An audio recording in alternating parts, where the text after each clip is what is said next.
السلام علیکم ورحمۃ اللہ وبرکاتہ۔ آج کا ٹاپک ہے روزے کے فوائد۔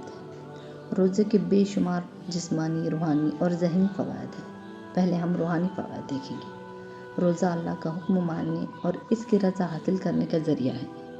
روزہ انسان کو برائی سے بچنے اور نیکی کی راہ اپنانے میں مدد دیتا ہے۔ روزہ رکھنے سے صبر اور استقامت پیدا ہوتی ہے، جو زندگی میں کامیابی کے لیے بہت ضروری ہے۔ بھوک اور پیاس سے انسان کو اللہ کی دی ہوئی نعمتوں کی قدر آتی ہے۔ روزہ رکھنے سے پچھلے گناہ معاف ہونے کا وعدہ کیا گیا ہے۔ جسمانی فوائد۔ روزہ جسم سے زہریلے مادے نکالنے میں مدد دیتا ہے۔ کم کھانے اور نظام ہاضمہ کو آرام دینے سے وزن کم کرنے میں مدد ملتی ہے۔ روزہ رکھنے سے شوگر لیول بہتر ہوتا ہے اور ذیابیطس کے خطرات کم ہوتے ہیں۔ کولیسٹرول اور بلڈ پریشر کو کنٹرول کرنے میں مدد دیتا ہے، جس سے دل کی بیماریاں کم ہوتی ہیں۔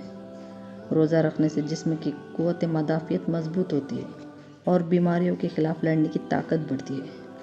ذہنی فوائد۔ روزہ رکھنے سے دماغ کی کارکردگی بہتر ہوتی ہے اور فوکس بڑھتا ہے۔ روزہ رکھنے سے دماغ میں ایک ایسے کیمیکل خارج ہوتے ہیں جو خوشی اور سکون کا باعث بنتے ہیں۔